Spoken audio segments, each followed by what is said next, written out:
Hello viewers, welcome back to a new lesson with Prakash Saha. আজকের এই ভিডিওটাতে আমি তোমাদেরকে একটা সেলফ ইন্ট্রোডাকশন সম্পর্কে কথা বলবো। সো তোমরা যদি কোনো দিন কোনো জব এর জন্য ইন্টারভিউ যাও, তাহলে ফার্স্ট অফ অল তোমাদেরকে কিছু প্রশ্ন করা হবে যে tell me about yourself বা tell something about yourself. So self introduction সম্পর্কে তোমাদের কিছু ফার্স্ট অফ অল বলতে বলবে। সো সেই পরিস্থিতিতে কী ধরনের সেন্টেন্স ইউজ করবে বা কি বলতে হবে ইত্যাদি বিষয় নিয়ে আমি আজকে এই ভিডিওটা মেক করছি। আর আমি তোমাদের একটা ফরম্যাট দেব, যেটা তোমরা যে কোনো জব ইন্টারভিউর ক্ষেত্রে ফরম্যাটটাকে অ্যাপ্লাই করতে পারো এবং সেই ফরম্যাটের সাহায্যে তোমরা তোমাদের সেলফ ইন্ট্রোডাকশনটা প্রেজেন্টেশন করতে পারবে। ওকে, সো আশা করি যদি ভিডিওটি প্রথম থেকে শেষ পর্যন্ত দেখতে থাকো, তাহলে তোমরা এই ভিডিওর থেকে যা ইনফরমেশন পাবে সেগুলো যদি প্র্যাকটিস করো ঠিকঠাক, তাহলে তোমরা ইংরেজিতে খুব সহজেই একটা সেলফ ইন্ট্রোডাকশন প্রেজেন্টেশন করতে পারবে। ওকে, সো লেটস গেট স্টার্টেড।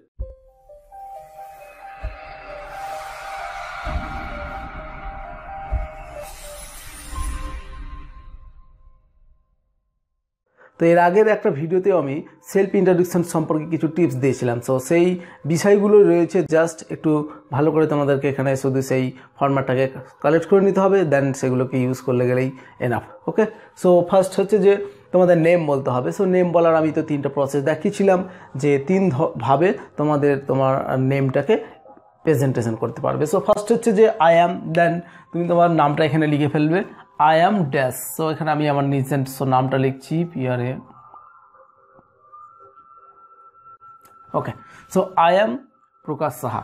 ওকে, এটাও যদি না পছন্দ হয় তাহলে এইভাবে ইউজ করবে, দিস ইজ, দেন তারপরে নেমটা প্রকাশ সাহা। ওকে, এটাও যদি না ইচ্ছা হয় তাহলে হবে যে মাই নেম ইজ প্রকাশ সাহা, এইভাবে ইউজ করবে। So I am Prakash Saha এইভাবেও লিখতে পারো, দিস ইজ প্রকাশ সাহা এইভাবেও লিখতে পারো, মাই নেম ইজ প্রকাশ সাহা এইভাবেও বলতে পারো বা লিখতে পারো। সো তিনটার মধ্যে যেটা বেটার মনে হবে সেটা তোমরা ইউজ করতে পারো। ওকে, দেন তারপরে আমরা চলে আসবো আমাদের অ্যাড্রেস সম্পর্কে। অ্যাড্রেস সম্পর্কে বলার জন্য এখানে দেখো বলা হয়েছে I live at Raipur. So এটা পরিবর্তন করতে হবে অফ ইংলিশ বাজার, ইংলিশ বাজারটাও পরিবর্তন করতে হবে। দেন চলে আসছি আমরা এখানে অফ মালদা ডিস্ট্রিক্ট। সো এই তিনটা যে রাউন্ড করে যে আমি ঘিরে দিলাম ওয়ার্ডগুলোকে, সেই তিনটা ওয়ার্ড তোমাদের রিপ্লেস করতে হবে। রিপ্লেস করে কী বসাবে? রায়পুর। রায়পুর হচ্ছে আওয়ার ভিলেজ নেম, সো আমাদের গ্রামের নাম এটা। সো তোমরা যেই লোকালিটিতে বাস করছো সেই লোকালিটির নামটা এখানে দিতে হবে। ওকে, সো সাপোজ আমি একটা দিলাম যে কি লোকাল একটা নাম যে কোনো একটা দিলেই হবে। সো গোপালপুর, আমাদের একটা পার্শ্ববর্তী এলাকার নাম Gopalpur. So I live at Gopalpur বা বিশ্বনাথ মোড়, এরকম কোনো একটা যে নামটা হবে সেই নামটা ইউজ করে দেন। ইংলিশ বাজারটা হচ্ছে কি? ইংলিশ বাজার হচ্ছে আমাদের পিএস, পুলিশ স্টেশন। সো তোমাদের পুলিশ স্টেশনটা এখানে ইউজ করবে। দেন মালদা ডিস্ট্রিক্ট বলা হয়েছে, ডিস্ট্রিক্ট আমাদের যেটা সেটা আমরা এখানে ইউজ করছি, তোমরা তোমাদের ডিস্ট্রিক্ট ইউজ করবে। ওকে, সো সেন্টেন্সটা হয়ে যাবে এরকম, I live at Raipur of English বাজার অফ মালদা ডিস্ট্রিক্ট। এই সেন্টেন্সটা যদি না পছন্দ হয় বা যদি বড় মনে হয় তাহলে এই সেন্টেন্সটা ইউজ করতে পারো যে আই বিলং টু রায়পুর। এই রায়পুরটাকে চেঞ্জ করে তোমাদের জায়গার নামটা দিবে, দেন মালদা ডিস্ট্রিক্টের নামটা দিবে। সো এই সেন্টেন্সটা তোমরা ইউজ করতে পারো। ওকে, খুব সিম্পল একটা ছোট সেন্টেন্স যে I belong to Raipur in Malda district বা মালদা। ওকে, এর পরবর্তী সেন্টেন্সটা দেখো যে আমাদের ফ্যামিলি সম্পর্কে কিছু বলতে বলা হয়। সো বলতে হয় সেটা হচ্ছে যে the name of my father, এই ফেসটা ইউজ করব, অথবা মাই ফাদার নেম, এটা মাই ফাদার্স নেম, যে কোনো একটা ইউজ করতে হবে। The name of my father অথবা মাই ফাদার্স নেম ইজ দেওয়ার পরে এখানে বাবার নামটা ইউজ করবে, XYZ যে কোনো একটা ইউজ করলেই হবে। ওকে, যেটা তোমাদের ফাদার্স নেম সেই নামটা এখানে ইউজ করবে। দেন চলে আসছি সেই ফাদার সম্পর্কে একটা সেন্টেন্স, সেটা হচ্ছে যে he is a dash. So তিনি কি কাজ করেন বা তার অকুপেশন কি সেটা আমাদেরকে এখানে লিখতে হবে। যদি তিনি ডক্টর হন তাহলে ডক্টর, যদি ইঞ্জিনিয়ার হন ইঞ্জিনিয়ার, আর যদি কৃষক হন তাহলে ফার্মার, শ্রমিক হলো লেবার, যেটা হবে সেটা এখানে কিন্তু লিখতে হবে। ওকে, দেন তারপরে হচ্ছে যে my mother is a dash. So মা যদি কোনো কাজ করে তাহলে আমরা মায়ের সেই কাজের বর্ণনাটা এখানে দেবো, যে কোনো জব টব যদি করে তাহলে দেবো। ওকে, আর যদি জব টব না করে তাহলে এখানে আমরা লিখবো home maker. Okay, my mother is a home maker, এইভাবে আমরা ইউজ করবো। বোঝা গেল? জব হলে জবের নাম দেবো, আর যদি জব না হয় তাহলে হোম মেকার দিলেই যথেষ্ট। তার পরবর্তী হচ্ছে দেখো যে আই হ্যাভ ড্যাশ, আমাদের ভাই এবং বোন সম্পর্কে কিছু বলতে হবে। সো আই হ্যাভ ড্যাশ, যদি দুটো ভাই থাকে তাহলে টু ব্রাদার্স, যদি একটা ভাই থাকে তাহলে আ ব্রাদার্স একটা, এবং একটা বোন থাকলে sisters. I have a sisters and I have a brother. I have a sister and I have a brother. আমার একটা ভাই একটা বোন আছে। সে যে সংখ্যাটা হবে এখানে, সো সেই সংখ্যাটা এখানে ইউজ করতে হবে, কটা ভাই কটা বোন। এইবার কথা হচ্ছে যদি ভাই বা বোন না থাকে, দেখা গেলে একমাত্র ছেলে, তাহলে এটা এই সেন্টেন্সটি ইউজ করবে যে I am a single child of my parents, এই সেন্টেন্সটা। Okay, I am a single child of my parents, এটা ইউজ করবে। দেন এবার চলে আসছে আমরা এডুকেশন কোয়ালিফিকেশান। এডুকেশন কোয়ালিফিকেশানের মধ্যে আমি এডুকেশন কোয়ালিফিকেশানকে দুটো ক্যাটাগরিতে ভাগ করেছি। এর আগে আমি বলেছিলাম, একটা হচ্ছে যে কন্টিনিউইং, মানে কোনো রানিং অবস্থায় থাকাকালীন মানে ডিগ্রি কোর্সগুলো, দেন আর একটা হচ্ছে কমপ্লিট। সো ফার্স্ট আমি কমপ্লিট কোর্সেরই কথা বলবো যে I have completed BA. So এখানে হচ্ছে গ্র্যাজুয়েশনের কথা বলেছি আমি, BA in arts stream, arts stream. তো এই বিষয়গুলো তোমাদেরকে এক্সচেঞ্জ করতে হবে, ওকে, রিপ্লেস করতে হবে বিষয়টাকে। এই সব বিষয়বস্তুগুলো আন্ডারলাইন করে দিচ্ছি যেগুলো, সেগুলো এখানে বলা হচ্ছে আর্টস স্ট্রিম। সো যদি বিএসসি হয় তাহলে এখানে তো বিএসসি করতে হবে, বিকম হলে বিকম এখানে, ওকে। এইবার হচ্ছে যে এখানে তাহলে বিকম হলে তো এখানে হচ্ছে কমার্স চলে আসলো, বিএসসি হলে তো সায়েন্স চলে গেল। এগুলো সব অ্যাকর্ডিং টু সেন্টেন্স, মানে তোমার যে কোয়ালিফিকেশন সেই অনুসারে কিন্তু এক্সচেঞ্জ করে নিতে হবে।